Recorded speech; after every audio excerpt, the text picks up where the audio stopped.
അത് കണ്ടെത്തലാണ് കാര്യം.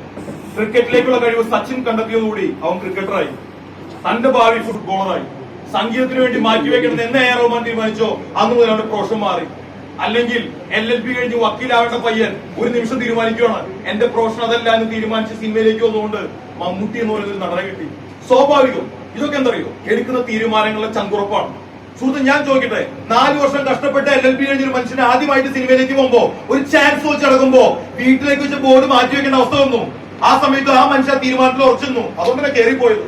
അപ്പൊ നമുക്കറിയാം, കഴിഞ്ഞ കാലങ്ങളിൽ കേരളം കണ്ട ഒരു നല്ല നടന്മാരിൽ ഒരാളാണ് നിവിൻ പോളി. അല്ലേ, ശരിയല്ലേ? ഞാൻ ഒറ്റ കാര്യം ചോദിച്ചോട്ടെ, ഈ നിവിൻ പോളിയുടെ ഹിസ്റ്ററി നിങ്ങൾക്ക് അറിയോ? ഈ നിവിൻ പോളി എന്ന് പറയുന്ന വ്യക്തി ഇൻഫോസിസിലെ എഞ്ചിനീയർ ആയിരുന്നു. ഏകദേശം 1.5 ലക്ഷം രൂപ ശമ്പളമുണ്ട്. ആ സമയത്താണ് അവന് കൂട്ടുകാർ വിളിക്കണേ, നിവിനെ സിനിമയിൽ അഭിനയിക്കാൻ ഒരു ചാൻസ് ഉണ്ടാ, നമുക്ക് നോക്കുമല്ലേ. ഇവര് കൂട്ടുകാരുള്ള സമയത്ത് ഇവരെന്താണ് ഒരുമിച്ച് നാടകം, കാര്യങ്ങള്, പരിപാടിയൊക്കെ ആയിട്ട് പോയിരുന്നതാണ്, ടെലിഫിലിം ഒക്കെ ആയിട്ട് പോയിരുന്നതാണ്. ആ സമയത്ത് ഇവര് ജോലി ചെയ്ത് ബാംഗ്ലൂർ പോയി. കൂട്ടുകാർ വിളിക്കണം, പഴയ കൂട്ടുകാര്, ഫിലിമിന് ചാൻസ് ഉണ്ട്, പുതുമുഖങ്ങളെ നോക്കുന്നുണ്ട്, നമ്മളൊക്കെയാണ്, നീ വരുന്നെന്ന് വെച്ചു. ഓൺ ദി സ്പോട്ട് ഇങ്ങോട്ട് ഓടി വരുവാണ്. പടം നിങ്ങൾക്ക് അറിയാം, ഏതാ?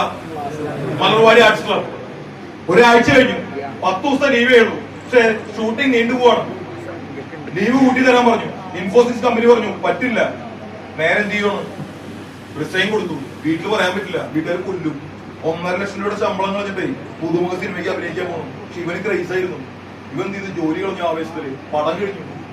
പടം കഴിഞ്ഞപ്പോ കൂട്ടുകാരൊക്കെ പറഞ്ഞു ഇവനെ വീട്ടിൽ പോവാ. ഈ കുറിച്ച് എവിടേക്ക് പോവാ? എനിക്ക് വീട്ടിൽ വരാൻ പറ്റില്ല, എന്റെ വീട്ടുകാർ കൊല്ലും. ഞങ്ങള് വീട്ടിൽ പോകണം. അവര് വീട്ടിൽ പോയി. ഇവൻ കൂട്ടുകാരന്റെ ഫ്ലാറ്റിൽ ഒന്ന് കൊച്ചിയില്.